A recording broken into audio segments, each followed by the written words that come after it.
Hello everyone, I'm Olivia, and today I'm going to talk about Stravinsky, a composer of the present. Stravinsky is a Russian-born composer who has lived outside Russia, France, and the United States of America for more than half of his life. Celebrated as the most influential composer of 20th century art music, Stravinsky has marked the transition into modernism through his revolutionary works, The Firebird, Petrushka, and the Rite of Spring. So in this webinar, I will walk you through Stravinsky biography and try to answer the following questions. What is Stravinsky's unique contribution to 20th century music? What is his ideology of nationalism? Igor Stravinsky was born on June 17, 1882 in Oranienbaum, now Lomonosov, a town near St. Petersburg in Russia. The Stravinsky family was of Polish and Russian heritage. His father, Fyodor Stravinsky, was a Russian opera singer of Polish descent, whereas his mother, Anna Kolodovsky, was a native of Kiev, now the capital city of Ukraine. She was a high-ranking official's daughter in the Kiev Ministry of Estates and was also an excellent pianist. During Igor Stravinsky's childhood, he was given piano and music theory lessons. In 1901, at the age of 19, he enrolled at St. Petersburg University and studied law and philosophy. It was during his university life when he started to show some of his early pieces to the composer Nikolai Rimsky-Korsakov, who was the father of Stravinsky's fellow law student Vladimir. Rimsky-Korsakov was a Russian composer who was known as the master of orchestration. His famous compositions included Scheherazade, which was inspired by the 1001 Nights, the Arabian Nights, and The Flight of the Bumblebee, which is an orchestral interlude in his opera, The Tale of Tsar Sultan. Rimsky-Korsakov was part of the Mighty Five, established in 1860s, a group of adventurous young composers who composed Russian-style music inspired by old myths, epics, fairy tales, folk songs, and Russian dances. Rimsky-Korsakov was impressed with Stravinsky's works and accepted him as his private student. Rimsky-Korsakov held musical evenings regularly and played the latest music. Stravinsky was involved as well. Stravinsky's early works were largely influenced by his tutor, mainly in orchestration. Rimsky-Korsakov died in 1908. A year later, in February 1909, Stravinsky's Scherzo Fantastique was performed in a concert at St. Petersburg. The Scherzo Fantastique is a 12 to 15-minute orchestral work which Stravinsky composed between June 1907 and March 1908 during the final days of his apprenticeship to Rimsky-Korsakov. At the 1909 performance, Stravinsky's work came to the attention of Sergei Diaghilev. Diaghilev was a ballet impresario and the founder of the Ballet Russe. He believed in artistic future of all things authentically Russian. So in times when St. Petersburg was obsessed with Italian and French music, art, and culture, Diaghilev began to look elsewhere to create Russia's artistic future. He found it in Paris, which was the center of new and international art. He took a big risk by commissioning Stravinsky, who was then a young composer, to write the score of his new ballet in Paris, The Firebird. The Firebird was premiered at the Paris Opera on June 25, 1910. So inspired by Russian fairy story, the premiere was a great success that made Stravinsky known overnight as one of the most gifted of the younger generation of composers. Among the audience who came were Debussy and Ravel. This work showed how fully he had assimilated the elaborate romanticism and orchestral palette to his master, Rimsky-Korsakov. The following year, in 1911, the Ballet Russe and Stravinsky collaborated again and premiered the ballet Petrushka with Vaslav Nijinsky dancing the title role. The story of Petrushka was about the loves and jealousies of three puppets. The combination of two triads, C major and F sharp major, in Stravinsky music became known as the Petrushka chord. Andrew Wachtel, in his book Petrushka, Sources and Context in 1998, regarded Petrushka as a work that fused music, ballet, choreography, and history in a perfect balance. It resembles Richard Wagner's Gesamtkunstwerk, or total artwork, but with a Russian approach. Deliek and Lamb in their journal, Stravinsky Ideology Language, wrote, beginning with Petrushka, Stravinsky was perfectly conscious of the conditions that favored the birth of a new organization of musical architecture in terms of time and space. And he was to waste no time in pursuing a large number of implications that would breathe life into the new processes. 2 years later, in 1913, Stravinsky and Ballet Russe premiered the Rite of Spring, Le Sacre du Printemps, at the Théâtre des Champs-Élysées in Paris. With the theme of Russia's pagan sacrificial dance, the unusual choreography suggested by Nijinsky, along with Stravinsky's daring music, it provoked one of the most famous first night riots in the history of musical theater. The audience cheered, protested, and argued among themselves during the performance, creating loud noises that the dancers could not even hear the orchestra. Stravinsky's highly original composition with shifting and audacious rhythms and unresolved dissonances was an early modernist landmark. In Expositions and Developments, written by Stravinsky and Robert Kraft in 1981, Stravinsky wrote, I was guided by no system whatever in Le Sacre du Printemps. When I think of other composers of that time who interest me, Berg, who is synthetic in the best sense, Webern, who is analytic, and Strindberg, who is both, how much more theoretical their music seems than Le Sacre. And these composers were supported by a great tradition, whereas my very little tradition lies behind Le Sacre du Printemps. I had only my ear to help me. I heard, and I wrote what I heard. I am the vessel through which Le Sacre passed. In 1914, World War I happened, and it disrupted the Ballet Russe activities in Western Europe. During this disruption, Stravinsky and his family went to Switzerland. Stravinsky kept composing, but his works were dominated by sets of short instrumental and vocal pieces.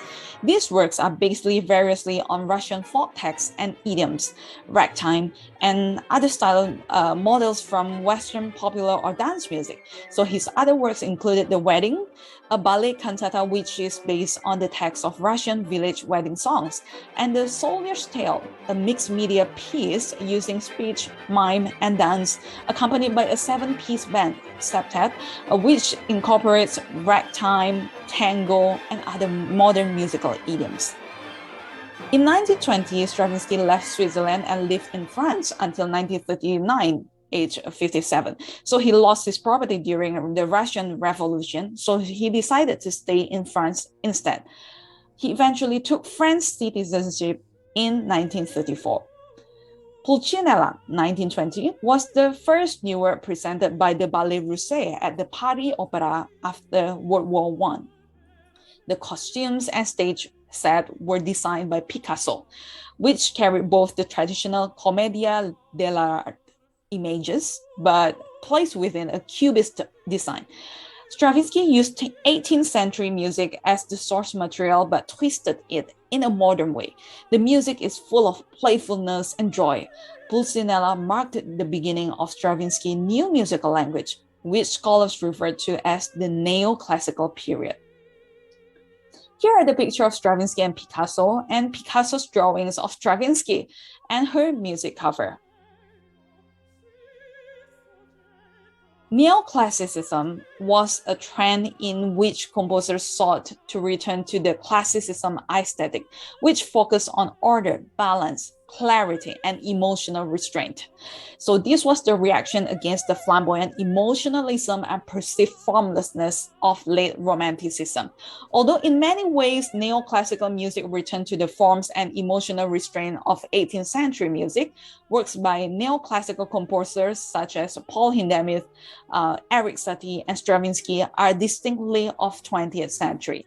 So the music consists of dissonance, polyphony, and free-range chromaticism. Stravinsky wrote the continuation of music from the past. Stravinsky's neoclassical works included the Octet for Wind Instruments, Concerto for Piano and Wind Instruments, Piano Sonata, and the Serenade in A for Piano. In 1926, Stravinsky became a devoted son of Russian Orthodox Church. He began composing religious works, such as Oratorio Oedipus Rex, which used a Latin libretto, and the cantata, Symphony of Psalms, that is based on biblical text.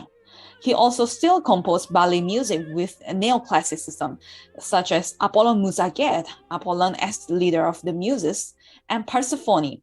So the stories were based on classical antiquity, Greek gods as its subject, but with a contemporary plot. This was regarded as the reinvention of tradition. Apollon Musaget was the last ballet organized by Diaghilev, a year before Diaghilev's death and the dissolution of Ballet Russe. So in 1929, Coco Chanel provided new costumes for Apollon Musaget. In the age of 57 in 1939, Stravinsky visited the United States to deliver Charles Eliot Norton Lectures at Harvard University, which was later published as The Poetics of Music. In 1940, he and his second wife settled permanently in Hollywood, California, and became U.S. citizens in 1945. He wrote 3 symphonies after his arrival in the United States to celebrate his arrival between 1948 until the end of his life. Stravinsky wrote 12 important sacred works, Mass, Canticles Sacrum, Requiem, Canticles. Even when he was dying, he was working on a Russian version of Lord's Prayer. So he died on April 6, 1971 in New York at the age of 88. On the screen are the drawing of Walt Disney of Stravinsky, a picture of Stravinsky with Robert Kraft, an American conductor who have worked closely with Stravinsky until his death, and their published conversation. Now we go to question 1. What is Stravinsky's unique contribution to 20th century music? First of all, Stravinsky enjoyed composing. Stravinsky was very neat and organized when composing. He used different colors to identify instruments or different strands of counterpoint. He sometimes even wrote in 3 staffs, which was usually 2 in the piano, to distinctly differentiate the main melody. So his everyday work was carefully dated. So in his words, his own words, the activity of composing is everything for me. It is for what I live consciously. I like to compose music much more than the music itself. I am at ease and the difficulty of composing, even in the difficulties, but I can wait, like the insects can wait. I am somebody who is waiting all my life. Although he was a follower of Russian Orthodox Church, it did not stop him in composing music outside of his religion. He said in 1948, I wrote a mass for double wind quintet and male voices. Although I was a Russian Orthodox, I want my mass to be used liturgically. But the Orthodox tradition prescribes musical instruments in its services. So I decided to write a Roman Catholic mass. Although it was full performance in Anglican churches as well. So Stravinsky was very open to innovative ideas. He paid attention to tiny details like the pauses, the vitality of rhythm, and expanded the use of instruments. In the Rite of Spring, for example, there was a bass drum solo section, which never happened before. The famous French composer Camille Saint-Saëns was there during the premiere of the Rite of Spring. The composition began with bassoon, playing high register notes. Nobody noticed it was bassoon. Saint-Saëns even asked his neighbor, "What instrument is that?" So in a conversation with Igor Stravinsky from the Wisdom series 1957, Robert Kraft asked Stravinsky, "Why is it that every work of yours arouses a certain protest from the public?" Stravinsky answers, "It's very simple. The answer is very simple. Each time I have new problems, and these new problems require new approach on my part. And the public has some habits already, has some familiarity with my old works, and they don't know if it's just a bad work of mine or a new approach of a new idea of a new approach. The idea of a new approach doesn't come to their mind. So in his autobiography, Stravinsky himself said that his early work, Firebird, was not too original, and that's why it was such a great success.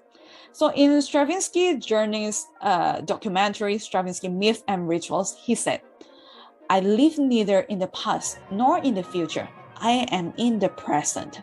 I cannot know what tomorrow will bring forward. I only know what the truth is for me today. So Stravinsky is clearly a curious explorer of current times in terms of composing. So he imposed his stature, his adaptability, and his creativity in his works. So he was an active participant in the various currents during his time, traveled from modernism to neoclassicism, and turned his compositions into his own original Stravinsky style. In his book, Joseph remarked, his presence defined many of the fundamental concepts, ideas, and attitudes, not only of 20th century composers, but of 20th century art. He captured the imagination of the age in a way that only Picasso and a few other contemporaries were able to do. Now we move on to question number 2. What is Stravinsky's ideology of nationalism? Stravinsky mastered many languages. He worked as a German-Russian translator for Hans Richter, a German conductor and a friend of Wagner. He would even learn a new language even before he arrived at a new place. So, for example, before traveling to the United States, he would write new words to prepare himself, getting ready for the trip. He always brought dictionaries with him. So when Stravinsky lived in Boston, he composed an arrangement for the Star-Spangled Banner, the national anthem of the United States of America. So he added the dominant 7th chord, which was a little different from the original arrangement by Walter Damsroth, a New York musician and composer, which was the standard arrangement at that time. So he performed his version of Star-Spangled Banner in the Boston Symphony Hall at the height of World War II in 1944. The Boston Police Department was not happy with the changes to the national anthem and wanted to arrest Stravinsky, claiming that Stravinsky had tampered with the national property. Stravinsky did not know that it was illegal. So although the arrest never happened, Stravinsky just created this arrangement to express, in his own words, desire to do my bit in these grievous times toward fostering and preserving the spirit of patriotism in this country. So he referred to this grief towards the ongoing war. So Slim, in his article Stravinsky, 4 Star-Spangled Banners and his 1941 Christmas card, wrote, the great Russian-born composer Igor Stravinsky had a way with national anthems. He made at least half a dozen arrangements of them for various countries. For no nation, however, was he its citizen in any accepted sense at the time he made this arrangement. In Italy, a visitor from Switzerland as a voluntary exile, he made one for Russia. So in Switzerland, an emigrant in transit, one for France, and finally, as a landed immigrant, though still a French citizen, several versions for the United States. So Stravinsky acknowledged his identity as a Russian. So in his own words, he said, I speak Russian, I think Russian, and that you hear in my music, I'm a Russian. Stravinsky said in the documentary. However, he was never happy with wars. During his life as a global nomad, being a Russian-born but naturalized in France and the United States of America, Stravinsky was a person who was against wars. During his life, he has moved from place to place to find a secure place, far from wars. In his own words, Stravinsky stated, war can never be good for the arts. Musicians are mobilized. life is deranged. So Stravinsky is a joyful man. He had some gloomy days. When his good friend Jean Cocteau, a French artist and writer, died, he was sad, but he believed Hildegard's saying, "To despair before God is a sin." So he has lived his life with a joyful heart along with his family and friends. To conclude, I can only say that Stravinsky was a global citizen who just wanted to live in a peaceful environment and explore music wholeheartedly. So I will finish my lecture with Nadia's Boulanger's word about Stravinsky. Until today, the present, Stravinsky is always unknown. People look backwards and admire him backwards, but they don't admire him in the present. And I remember the day he said to me, "Well, if only they walked with me." But when they are 10 years later, it is harder and heavy load. When a man comes with a vision which is so new, so personal, and so traditional at the same time, how could one understand him? He sees what we don't see. He knows what we don't know. He understands what we don't understand. Then little by little, we follow as we can. Thank you.